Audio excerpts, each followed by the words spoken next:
Greetings children, welcome to my channel Inside Accountancy by Shakun, Accounting Made Easy. In this video, we'll be talking about Cash Book, which is a special purpose book.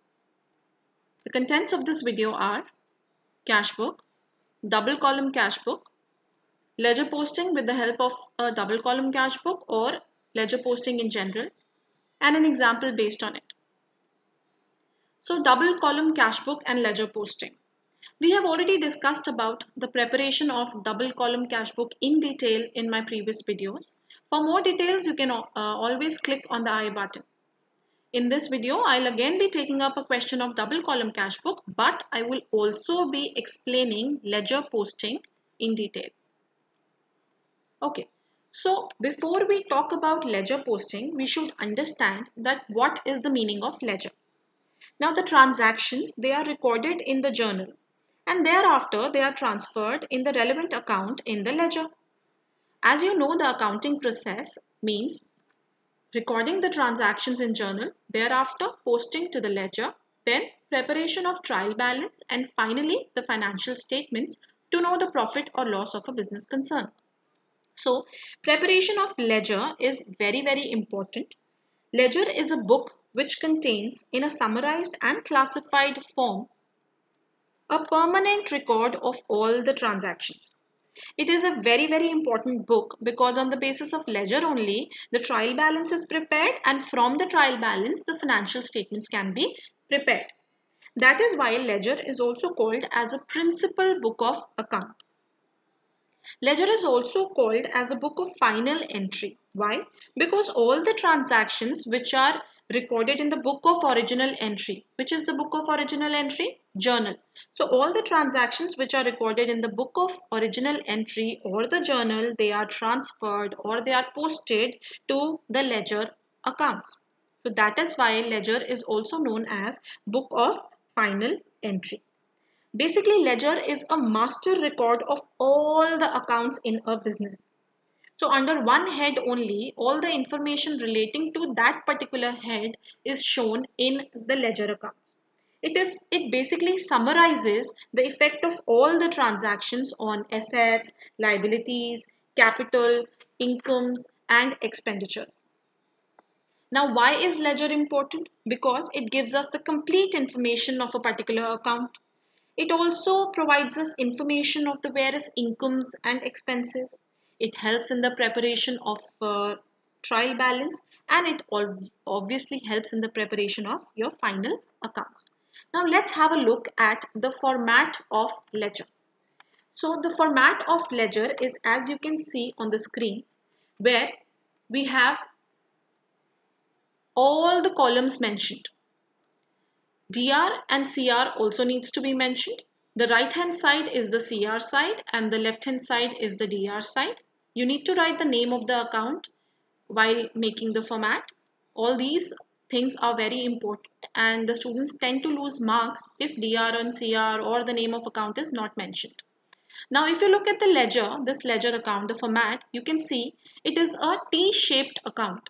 Now why do we say it's a T-shaped account? Because if you notice, the account is in T shape where on the right hand side you have credit and on the left hand side you have debit. So this is a T-shaped account where under one head only all the information relating to one particular account is mentioned or shown in a summarized manner.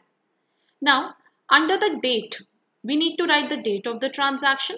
Under particulars, we will write the name of the other account. For example, if cash is debited, we'll write the name of the other account which is credited in the journal entry. Journal folio is basically the page number of the journal book. Like in journal, we used to write LF, indicating the page number of the ledger book. Similarly, in ledger, we write JF, that is the page number of the journal book. Obviously, the amount would record the amount of the transaction. So this is the format of a ledger. Now let's take an example about how ledger posting is to be done. So I've taken a transaction, started business with cash 20,000. You all know that the journal entry for this is since cash is coming in, so cash account DR to capital since the business is commenced or started. Now, if we look at this journal entry, there are two accounts that are affected. One is cash and the other is capital. So, if we have to record this journal entry in ledger, two accounts will be made. One is cash account, the other is capital account. Now, first look at the account to be debited, that is cash. Now, cash is to be debited in the name of capital. So therefore, since cash is to be debited, so in the cash account on the debit side, we write the name of opposite account, the other account, that is capital. So Jan 1 to capital 20,000. Now have a look at the account which is to be credited. Capital is the account which is to be credited. Since it is to be credited, so we move to the credit side and we write the name of other account which is cash. So we write by cash. Please always remember, on the debit side we always write, we start with to, and on the credit side we always start with by. To and by indicate debit and credit. Let's take another example. So sold goods to Karan 10,000. The journal entry would be Karan is the receiver, Karan account DR to sales. Since two accounts are affected here, Karan and sales, therefore two ledger accounts will be made. One is Karan and the other is sales. Now look at the account to be debited, which is Karan. So since Karan is to be debited, we move to the debit side and we write the name of other account, that is sales. So to sales 10,000 is mentioned on the debit side in Karan account. Now look at the account which is to be credited, that is sales. So we move to the credit side and on the credit side in sales account we write the name of other account, that is Karan. So this is how we have to do ledger posting. Moving on, let's take an example where we'll prepare the double column cash book and thereafter we'll do the ledger posting from the cash book. So enter the following transactions in a double column cash book of Messrs Gupta Store. First is cash in hand 800 and bank overdraft 5700. This basically is the opening balance of cash and bank. In case of cash, cash in hand is written. Cash is a asset, has a debit balance. So therefore cash in hand is the opening balance of cash which will be shown on the debit side as to balance brought down. Now look at bank overdraft. Now had it only been bank, we would have written on the debit side only. But bank overdraft is written. Now what is bank overdraft? Bank overdraft is basically a facility which is given by the bank where the business can withdraw from the bank more amount than it has deposited. So for example, if a business has let's say 2 lakh rupees in the bank but has an overdraft limit of 5 lakh. That means the business can withdraw up to 5 lakh. Although the deposit money is only 2 lakh, but the business will be able to withdraw up to 5 lakh as per the facility provided by the bank. Now, since the bank is withdrawing more than the actual deposits in the bank, so that is why we call it a bank overdraft. It's a liability because the business has to pay that amount ultimately to the bank. So since it's a liability, so this opening balance of bank, which is the bank overdraft, this will be shown on the credit side. Let's have a look at the cash book. So this is the format of a double column cash book having two sides DR and CR. The opening balance of cash is mentioned on the debit side and the opening balance of bank is mentioned on the credit side because it was bank overdraft. Moving back to the question, the next transaction is received a check from Bharati, discount allowed 150. See, whenever you receive a check, you must check the question, just give it an overview and see if there is any other transaction relating to that. So in the next transaction only, it is written deposited the above check into bank. So there is another transaction, that means that the check received from Bharti has not been deposited into bank account. So our entry would be check in hand account DR, discount allowed DR to Bharti. Since we are receiving a check, not depositing in the bank, so we debit check in hand account because we can't debit cash account because we are receiving a check. That's not actually cash. And the check has not been deposited in the bank. So we can't debit bank account also. So instead of debiting cash or bank, we debit a new account, that is check in hand account. Now if you have a closer look at this entry, there is no cash in bank here. So this entry will not be recorded in the cash book since cash and bank are not here, neither debited nor credited. Moving on, June 9th, deposited the above check into bank. Now we are depositing the check into bank. So bank account will be debited, bank being the receiver. And since we had debited the check in hand account, now we are going to cancel that account by crediting it. So therefore our entry is bank to check in hand. Now in this entry bank is there. Bank is debited in the name of check in hand. So in our cash book on the debit side, we record the entry to check in hand 3250 under bank. Moving on to the next transaction, check received from Pannalal, June 15th, check received from Pannalal. Again, we are receiving a check. We'll quickly have an overview of the question to see whether there is any other entry relating to Pannalal. Yes, there is on June 28th.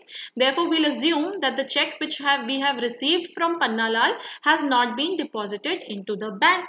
Since it has not been deposited, therefore, check in hand will be debited to Pannalal.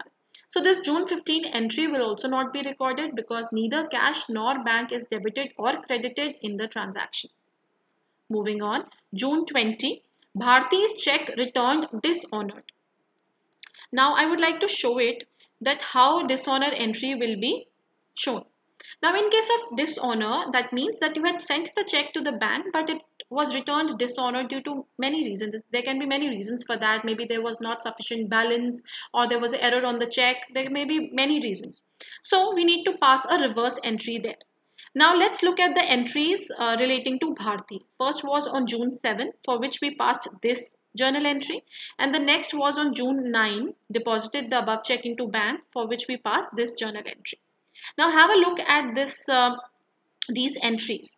When you received the check, check in hand was debited, and when you deposited the check into bank, so check in hand was credited. So check in hand account is basically cancelled.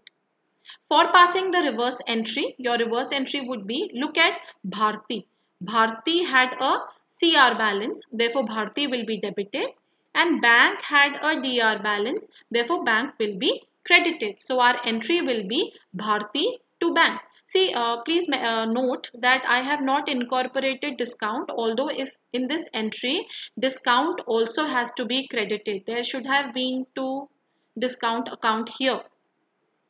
But since we are making the double column cash book, I haven't written it. Okay. So this is the reverse entry which we pass, that is Bharti to bank.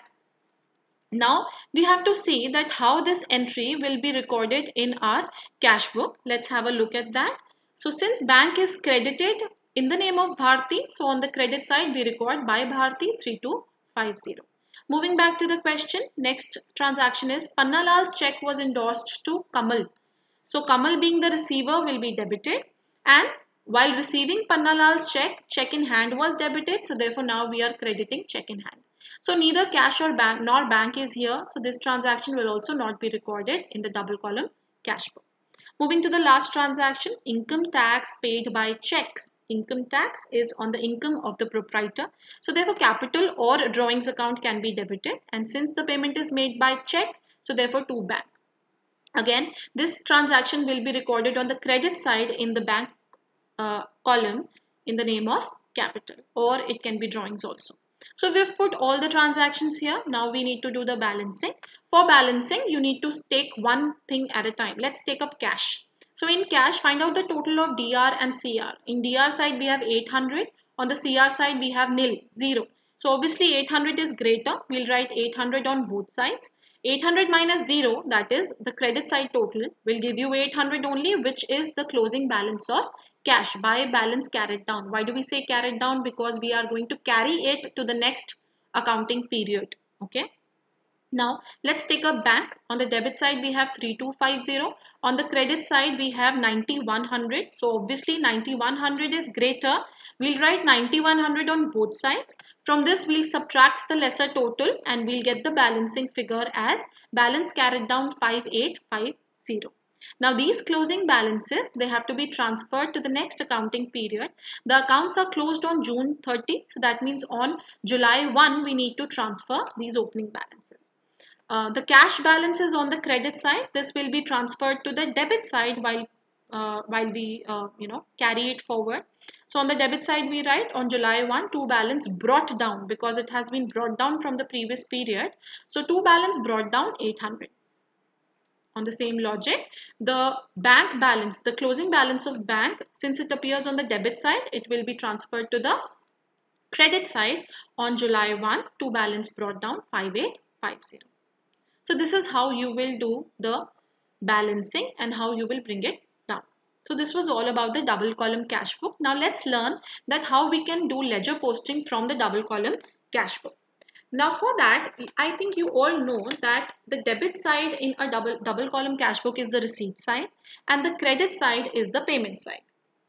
In order to complete the process of dual aspect of transactions that are recorded in the two column cash book, we need to post them to the respective ledger accounts. Now, for posting from the debit side, you need to identify that how many accounts are there, and the posting can be made to the other side, the credit side of that particular account. I am going to repeat, the transactions that are written on the receipt side or the debit side of the cash book, they are posted to the credit side in the ledger account.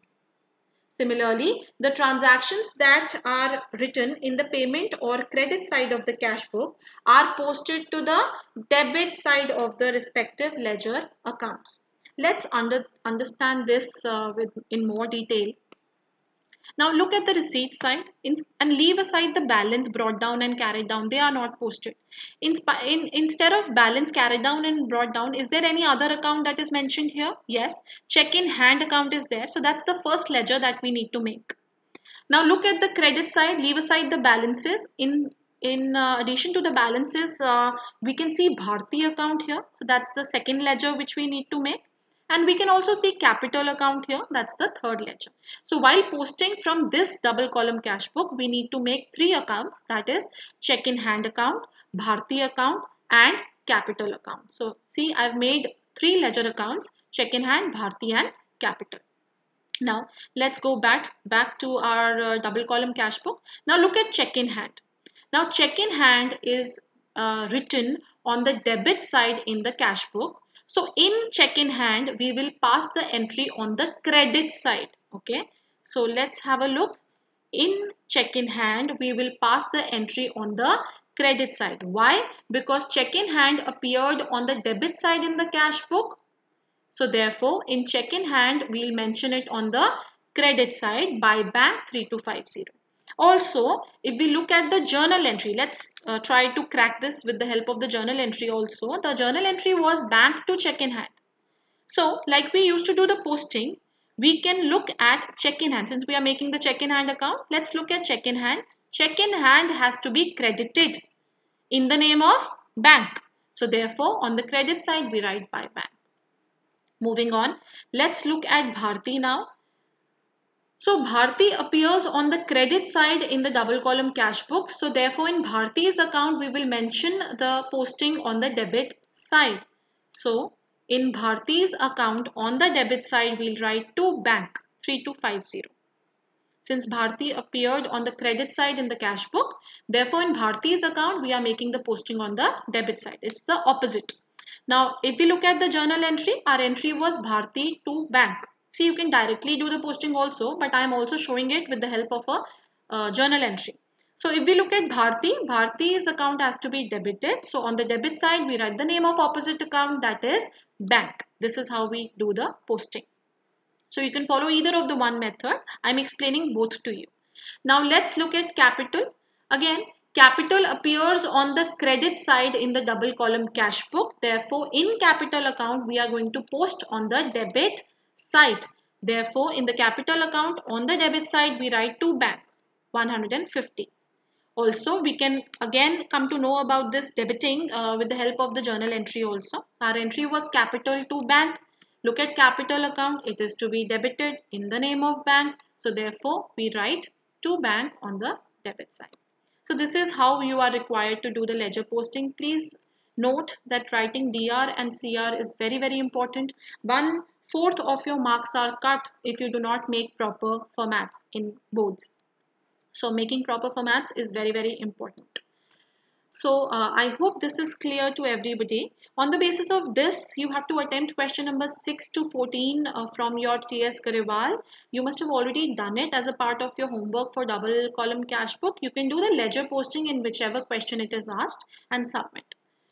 In this video, we have talked about cash book, the preparation of a double column cash book, some typical transactions like dishonor, endorsement, etc.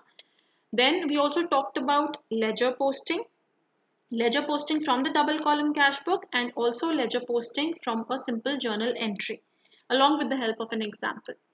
I hope the concepts were clear to you. Thank you so much for listening to me so patiently. If you have any questions, you can contact me at my email ID, or you can leave a comment. Like, share and subscribe my YouTube channel. Spread it as much as you can. So this is Inside Accountancy by Shakun signing off. Thank you so much.